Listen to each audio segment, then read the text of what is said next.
박덕흠 씨가 이 해명 기자회견 했잖아요. 해명 기자회견의 가장 큰 걸자는 공개 입찰했는데 무슨 우리한테 비리가 있냐.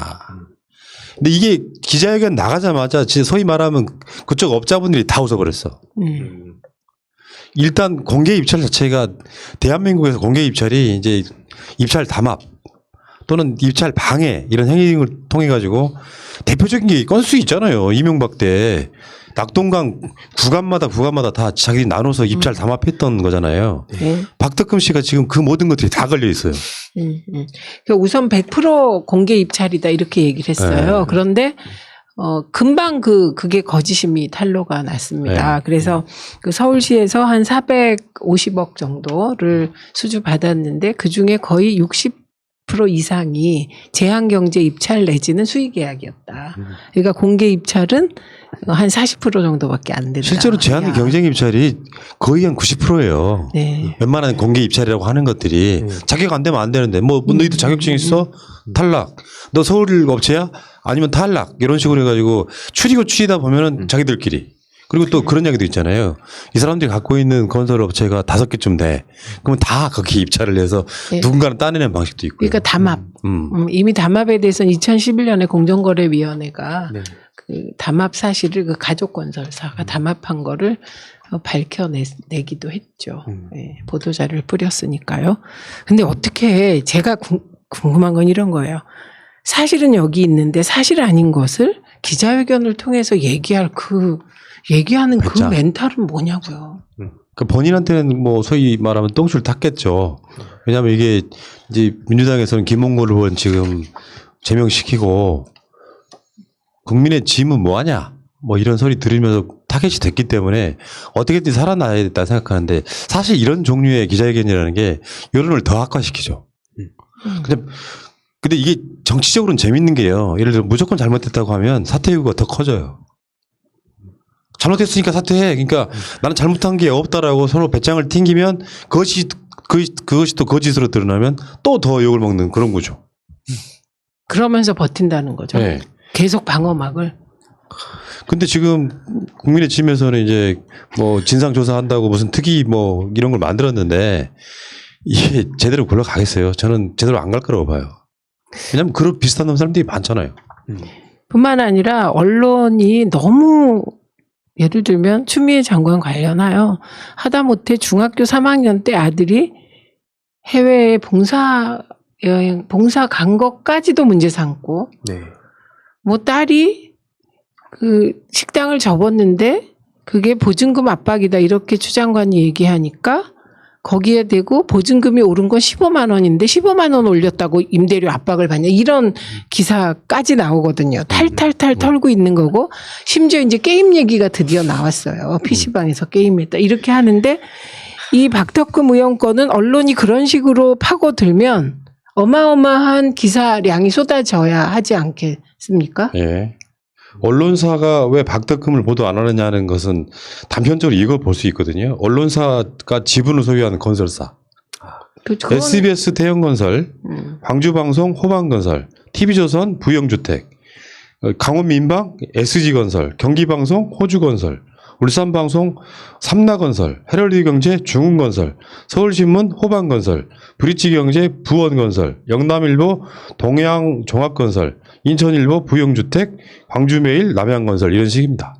그러니까 이쪽에 카르텔이 깨지면 자신들의 가장 중요한 이익이 없어지기도 하고 이게 첫 번째고 두 번째는 광고? 가장 큰 광고주.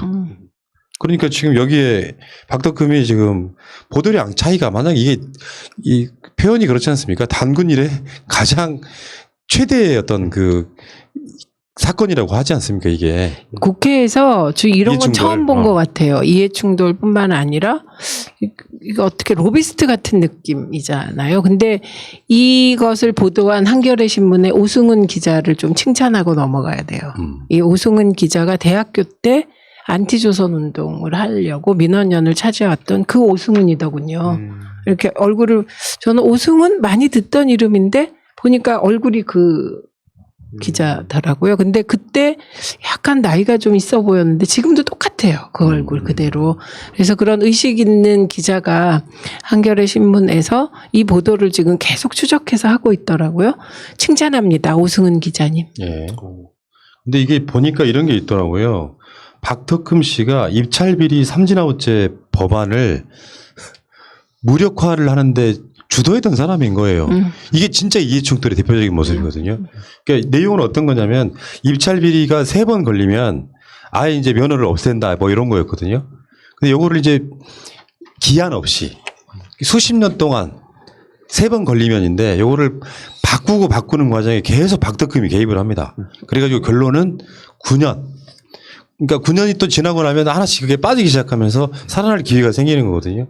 이 짓을 박덕흠이 4년 전에 국토위에서 회의록에 그대로 남아있다고.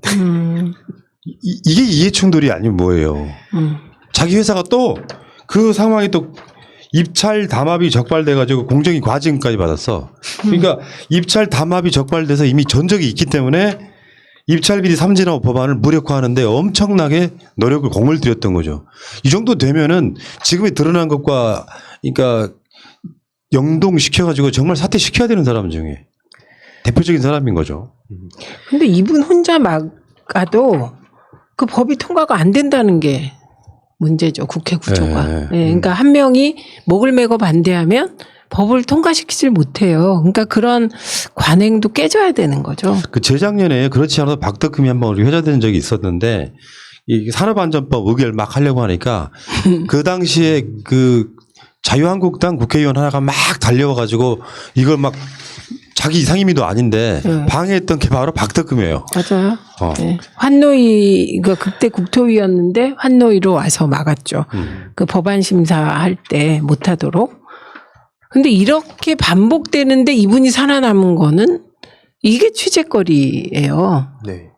이분은 어떤 구조 속에서 살아남았을까 되게 궁금해요.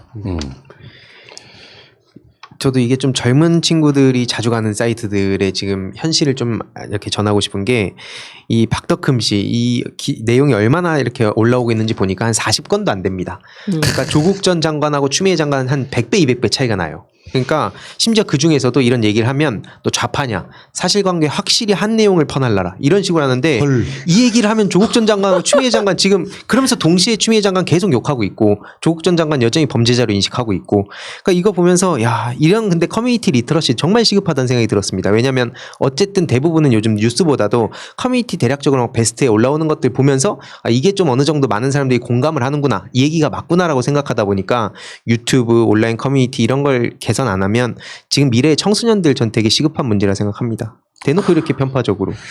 정말 큰일이네요. 예. 정치 집단이 망하는 대표적인 모습이라고 생각해요.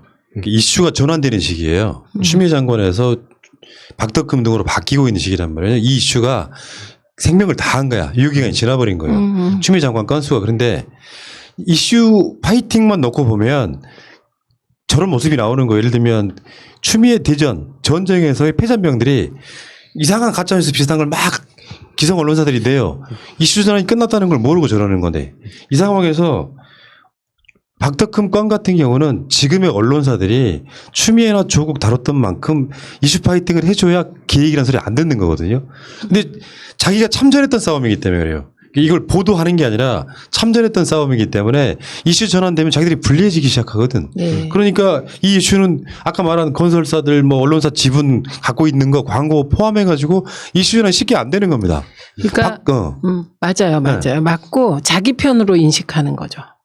뿐만 아니라 일부 언론은 이미 정파화되어서 목표가 팩트체크가 아니고 문재인 정부 타격 주고 민주당을 흔들어야 되니까 죽은 추미애 장관 이슈를 계속 살리기 위하여 정말 말도 안 되는 PC방 게임 기사 이런 거를 던집니다. 그럼 이거엔 반응할 거예요. 네. 그죠? 커뮤니티가. 네. 그러니까 타겟이 굉장히 정확한 그 타겟이 확실한 그런 기사들을 내보내면서 끊임없이 문재인 정부 흔들기 소재로 악용하는 거. 예, 이런 것 같습니다. 그래서 미디어 리터러시 교육과 관련하여서는 이게 17대부터 법안이 계속 올라오고 있는데 지금 17, 18, 19, 20 20대까지 안 됐거든요. 그러니까 21대에는 뭔가 언론에 대해서는 특단의 대책을 담은 법안들이 징벌적 손해배상제가 배액배상제 등으로 해서라도 되지 않으면 안 되겠다 이런 예. 생각이고 언론의 정파성 보도 있잖아요. 예. 정파적인 보도.